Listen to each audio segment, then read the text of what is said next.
Maynard Eaton. Thank you, Jim. Thank you to my friend and partner, Jim. Welcome. And thank you for joining us. Again, we're kind of excited about what the lineup we've had and we're going to have. We have the Democratic candidate for governor next week, um, Stacey Abrams, and Stacey Adams the week after that. But tonight, we have two pioneers here with us as well. To my right is a former state representative and now candidate for Secretary of State, D. Dawkins Hagler. And to her right is a fearless political warrior, magazine editor, activist, running for the state senate out of Ninth District, Gwinnett County, Miss Cheryl Moses. Welcome, ladies. Thank you so much. D. Hagler, you've been involved in politics and some of the fiercest wars in the state house. You've been there for a while. You stepped back, and now you want to jump into the fray again as a candidate for the Secretary of State. If elected, correct me, you'd be the first African American woman ever elected statewide to a constitutional office, correct? That would be correct. And so this is very exciting, being that we had two men previously, Thurbert Baker and Michael Thurman, who held Attorney General and Commissioner of Labor positions. But this will be the first one out of the 8 constitutional offices that a African American woman will win statewide. Can you do it? It seems like a big job. The job, yes. I think my whole entire life has prepared me for this time. During my tenure in the General Assembly, I spent my time fighting for voting rights, trying to make sure that the vote was never suppressed. I also spent a lot of time trying to promote businesses throughout the state of Georgia, which is another task of the Secretary of State, is corporations and licensing. So those are the things that I pride myself on having experience with, and I'm ready for the task. Finally, not finally, but the end of this little series, it's never been done before. Georgia's not known for electing black women. This could be a record year, but what gives you the time to say this is our time? Well, it has always been our time, but I think right now the sentiment around the country is we can't allow the black women to always carry the vote for the Democratic Party and then still not give them the opportunity to lead. It's almost like what I like to say, an article that I have written last night that I'm going to probably release tomorrow. It's called "I'm Not Your Political Booty Call." In other words, don't come around to us election time to expect our votes, and you only come around that time like the man would come at the dark of night to come get you when they want something from you. People come to us for our vote because they know without our vote they can't win. But I'm not your political booty call. I'm very competent and capable enough to serve in any position that is put before me, and so are my other black women counterparts, because we have paved the way. We have carried the water for generations. We have been the butcher, the baker, and the candlestick maker, and so therefore we could also serve as governor, lieutenant governor, secretary of state, senator, and all the likes, and even president of the United States. It is our time, and had it not been for the black women, Senator Jones would not have won in Alabama, and we carried the water for Hillary Clinton. Even when the white women departed her, the black women stood and held the ground. We told the line, so it's our time. That's the headline. We are not your political booty call. That's the headline so far. But I go to Cheryl Moses, who's a headline maker herself. Cheryl, you're not only running for the state senate out of 9th District, your first time candidacy, but you're also leading a movement, you call it, of Democratic women who dare to lead Gwinnett County and the state. Yes. You're organizing women to take over, to not be booty calls. Exactly. You know, I'm all about pulling folks together and fighting for what we stand for and what we believe in. So Gwinnett County is the most diverse county in the Southeast, but has been totally run by white men. So I got into the race strictly because the man who is currently holding that office in District 9, he cannot run unopposed again. No one should be running unopposed in 2018. And I'm doing the event, partnering with Black Gwinnett and urban media makers to present 33 women who are running in offices that all directly affect residents of Gwinnett County. So what we see is a lack of opportunities for residents to actually have one-on-one conversations. So I wanted to do something different than your regular formal sit on the stage, ask a couple of questions. Because for me, I want to be able to touch you and look into your eyes and feel your energy. That helps me decide whether I'm going to vote for you or not. So this is a great opportunity for everyone to do that, as well as an opportunity for us to speak on issues relating to race, diversity, and inclusion, which is something that I find as I go to these different forums, candidates are skirting that topic, dodging it. How are you finding this combination of being an activist, and you've always been one, Mhm. and you refine that art in Gwinnett County, which is you're kind of a rare bird out there in that regard, This is true. but also now being a campaigner, a political candidate. Can you wear both hats? I don't have a choice. The universe has brought me to this point. As I tell everyone, I was supposed to be the person behind the candidate. I was not supposed to be the candidate. The person I had been going to his house, cooking, cleaning up, talking about how we needed him to run in Gwinnett County. Well, the morning we were supposed to go to qualify, he said, "No, Mo, let me enjoy retirement maybe in 2020." So at that point, I'm ready to go. So I went and qualified for myself. So everything happens for a reason. And I was looking, like I say, to be the person behind the candidate, but here I am. What better person to run than me? If not me, who? Are you saying the same thing? If not you, who? I mean, is this time for women, black women, all across the state and across the country to show their clout and their capabilities? Yes, is that time, not just for black women, but all women, but black women in particular, because we have been the catalyst for pushing so many people across the finish line. And so it's just our time, not because we're black women, but because we're qualified individuals who happen to be black women. And besides that, we're looking at almost 20 years since the year of the woman when women were elected to offices. But then once elected, they really didn't have a say. The men in office were still telling them what to do. Now here we are in 2018. You have one in five persons in legislature are women. That's a small percentage when you look at how many of us compared to men in the population. So there needs to be a change. Women, we are nurturers. We get the job done. I love our men, but the men today are messing up everything. So it's up to us to save the world. And that's what we women always do. So I love you. Yeah. You know you're But great. I'm a You're a mess up great though. man. I would never run for office. I'm a mess up already. But it takes us to come clean up mess. So we're looking to clean up mess. Is that the electable key though? Is that being this nurturer? I mean, how will you win? Where are the votes going to come from for you? Will it come from women? Well, it would come from women in particular, but it's also going to come from men. I believe there are a lot of men who understand that when you elect a woman to office, she will carry through on her promises.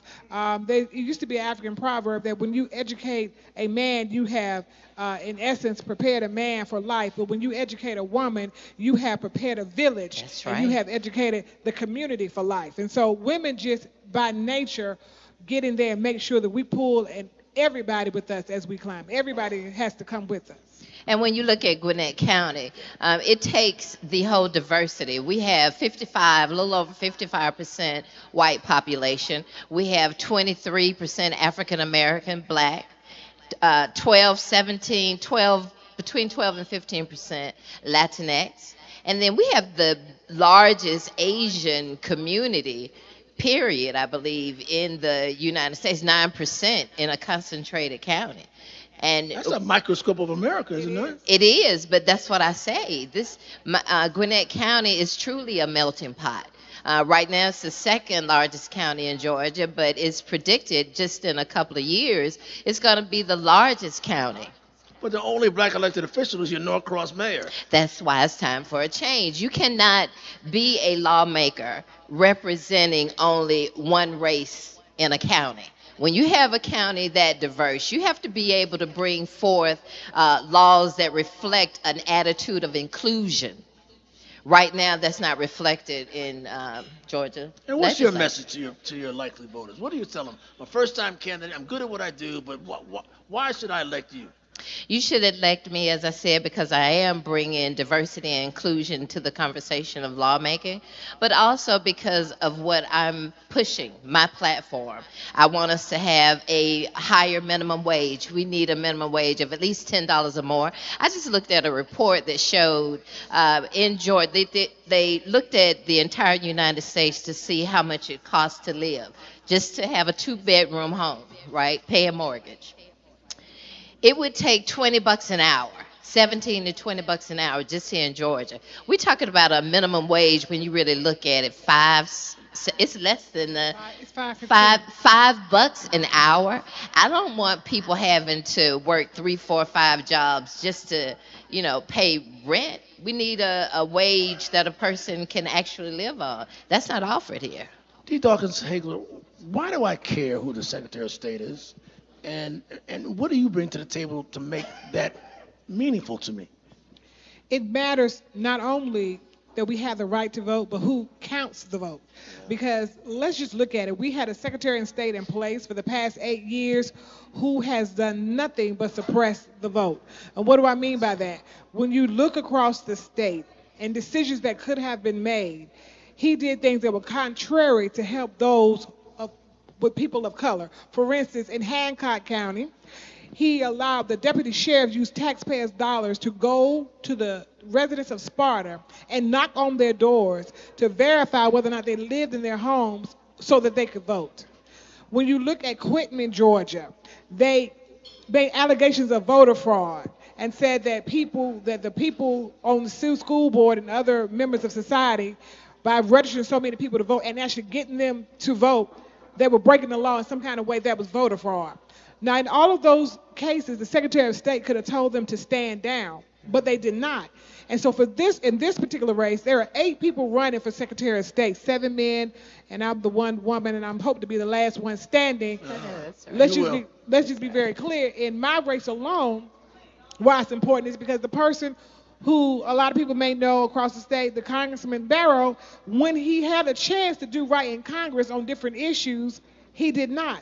So for me, if you led the effort to repeal Obamacare, not just vote to get rid of, but you led the effort to repeal it, if you receive more money than any other Democrat in Congress while serving from the NRA and glad about it, if you voted against the Dreamers or DACA, which would impact, say, places like Gwinnett, and if you voted against the environment, and the list goes on and on and on, if we couldn't trust you then, how can we trust you with our voting rights? How is that possible? If we can't keep our babies safe from bullets because you in bed with the NRA, then what makes us think that when you would become the Secretary of State in a Georgia-controlled legislature, that you wouldn't capitulate the same way you did with a Republican Congress? Of course, and that's what we have to look at with all of those who are Republicans and voting strictly based on their party. We need to start But he's a putting. Democrat. I know, but But will his money we buy his office up? Will that campaign contribution usher him in office? It very well could. That's why we have to get the word out. For me, I have been running a clean campaign. I intentionally, in this campaign, did not solicit any funds from one PAC, one lobbyist, That's good. one corporation, any big name donors, any DC politicians, and any special interest groups. Because I believe, out of all of the constitutional officers, that the Secretary of State's position should not do such because you're over elections. And how can you run clean and fair elections if you are in the bed of special interests? I think that's impossible. And this is why people don't trust the voting system now. Democrats don't trust it. Republicans don't trust it. And even those jokers that run around who don't vote say, I don't trust the system. But they don't trust the system because everybody in bed with special interests. And that's why I didn't take any money from Can special interests. female elected people running for elective office raise money? Is that a problem for the range of folks you're talking about? Well, especially for first-time candidates, you have to look at um, what the opponents have raised in past history, in past, and look at what you can realistically do. But that's where grassroots come into play. It's all about knocking on those doors, getting to people one on one. I tell everybody, if I get you in front of me, oh yeah, I can sell you on me Yeah, because you're compelling. you will see that I am genuinely, for people, and that's the main thing that we have to push in lawmaking, that we are about making choices that have positive effects on the Ladies, constituents. let's talk about two women who are running for governor of Georgia. There's been some controversy today. For example, Yes. Stacey Adams, Evans. Evans, excuse me, thank you, Stacey Evans, um, had a news conference with all her black supporters around her.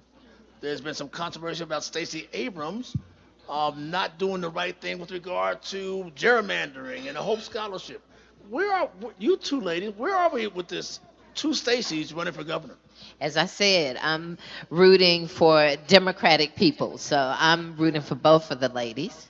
I both have pros and cons, and I will make a decision when I get ready to make that vote. Have you been elected already? You sound like a politician already. I learned fast, a quick study, but I like both of the ladies. I really do. You served with both of them, Representatives Yes, Hagler. that's right. What's are you kind of torn? What's your thinking here? I think that Stacey will be governor in November, one or the other. That's what I think. But let me just there are distinct things about both of them, but I think either one of them will be better than what we currently have at this very I moment. agree. That's But what I you would sound say. torn because you know both of them, and there's been some controversies about who voted for what. And there seems to be, to much of my surprise, that Stacey Evans has gotten a groundswell of black support. Do endorsements really matter? But black folks are coming out for her. Okay, so I think that people matter and endorsements. Endorsements have a little bit of weight, but not much. I think people need to understand who's voting for them and why. Because of what they're going to do for them once in office. Now, there have been some controversial votes that we take. Sometimes we can't always do what people want us to do. But I can just tell you two things. When it came down to opportunity school districts, I voted no. And when it came down to minimizing or changing the formula for the Hope Scholarship, I voted no. So both Stacey's are competing on both of those issues against the other, and I voted no on both of those issues. So But you were chair of the Legislative Black Caucus at the time. I So will. you had a Okay. big say in what went on. Okay, so in opportunity school districts, let me just say this. The Black Caucus took a position against opportunity school districts. We thought that it was detrimental to all of our children that attend public schools. And then when it came down to the Hope Scholarship, the formula being changed to increase the GPA, the Black Caucus also took a position in opposition of that. So the Black Caucus, under my leadership, we were very clear that we could not ever do anything that will keep our children from being able to have all of the freedoms and the liberties and a good education, whether it is in elementary, middle, high, or secondary school, college. We cannot negotiate. That's non-negotiable. And so, a lot of times people will say, "Well, I had to compromise." You don't compromise on our children's future. There's some things that you want to keep from happening, but you should never compromise on doing what's just and Now, right. you're talking about former State Representative Stacey Abrams. That's who you're speaking of right I'm now. talking about the vote on the Hope Scholarship. Right. And I'm not a senator yet, but I know that when it comes to negotiating, sometimes you do have to give, and there's give and take. So I don't know the particulars, and I'm sticking to what I said earlier. I am rooting for both of the ladies. Will The voters will make a will the politics of decision. the governor's race impact your state senate race? Impact your statewide race as well? Will it trickle down whatever happens up top there? It will. But again, either of the Stacys will be better than what we currently have. That's right. Will the president, Donald Trump, impact either one of your races? Yes, maybe. It will. Well, well, for me, if I make it to, well, when I make it to the When you general make it. election, let's just be very clear. All of those trumpeteers on the Republican side are toting his water. You have one that's doing this English only bill. You have another one, and all four of them are saying that we've got to make sure that we protect the right to vote from alien voters. First of all, I don't even know what an alien voter is. I mean, what is that? Is that somebody from Mars? Is that from another country? I mean, what I don't Just know. a negative But term. this is the language that they're using. That we have too many illegal. They're not saying illegal immigrants. They're saying aliens, and we don't need the aliens to be able to vote in the state of Georgia. Let me just tell you this: voter fraud is a myth, but voter suppression is real. Oh, it's definitely real. Ladies, let's wind this up with look straight in the camera and give us a campaign pitch. Why should you be elected? Why should voters come out to the polls to support you? Oh, well, my voters should come out and vote for me because I am bringing a new thought to Gwinnett County. I'm looking to represent all of the residents of Gwinnett County, not just a few. And I'm looking to bring new, innovative ways of making things happen in Gwinnett County. For instance, lawmakers now brag about Georgia being a perfect place for corporations, but they never tell you that the reason it's a perfect place for corporations is because they will go and tell corporations to come move to Georgia because you can pay your employees just a little bit of money per hour, and that's going to save you and increase your profits. So come on to Georgia. That's the pitch that they use to bring corporations to Georgia. What I say, let's invest in the small businesses. I'm a small business owner. Let's invest in all of these businesses and put that money in so that we can hire people who live in Georgia. So vote for Cheryl, and I will bring great new things to Gwinnett County. And also, you have Democratic women who dare to lead Gwinnett County. An event coming up when?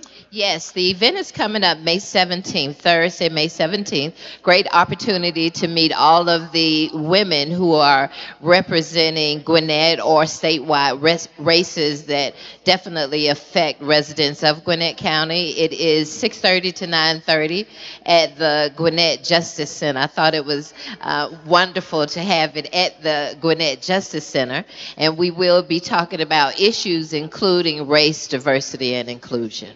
Dee Dawkins Hagler, you've been one of, we talked about super women of 2018. You've been a superwoman politically for a while. You've been an activist, a star legislator. Now you're kicking it up a notch. Now you're running for Secretary of State. Why should I vote for you? Tell the voters why. Why you? Thank you for that question, and thank you for allowing us to be here tonight. I am running for Secretary of State because it matters who sits in that seat. As I started out, people bled and died for us to have the right to vote. In the state of Georgia, we have 10 million citizens, and then we have a little over 3 million African Americans. We have $74 billion worth of buying power, and our votes matter, whether it is at the top of the ticket or the bottom of the ticket. So you need someone in place who is competent and understands the process on the state, local, and federal level. I am that person.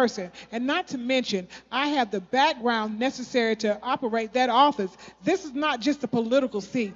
This is a seat that requires an administrator. I have a master's in public administration, a master's in human resource management with a concentration in information technology. We need someone who can get the corporations division and the professional license division under control. It doesn't matter when you're calling in whether the person answering the phone is a Democrat or Republican. You just want them to answer the phone and be knowledgeable. But not only that, the person who sits in that seat that's going to be elected now is going to be responsible for our systems, our voting systems. Our voting system now, it is hackable. It is not reliable.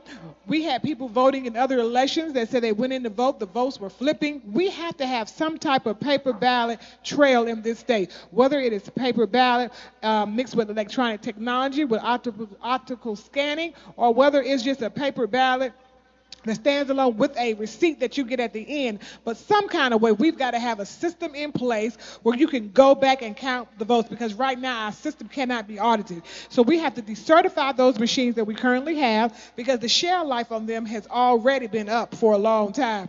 This is why I'm running for Secretary of State. So I need everyone to remember my name, D. Dedicated, effective, efficient. That's what D stands for. And then if you get confused, just remember this little mantra. If it's not D, it's not for me. I'm looking for your vote on May 22nd.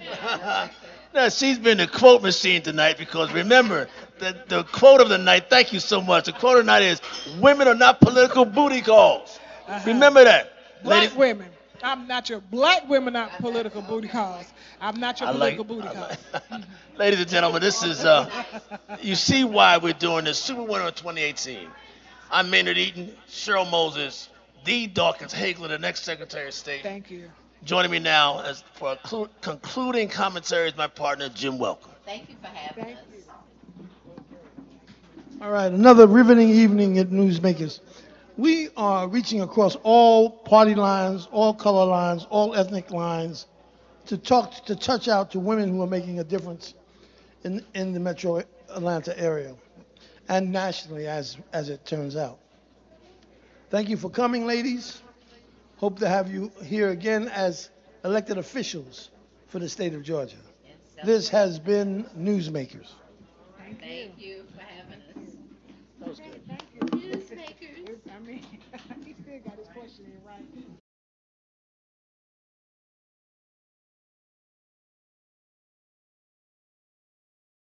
Newsmakers Live, now in its 10th season, salutes the superwomen of Georgia. The women of Atlanta and all of Georgia are creating positive change in business, politics, and the civic influence of our communities.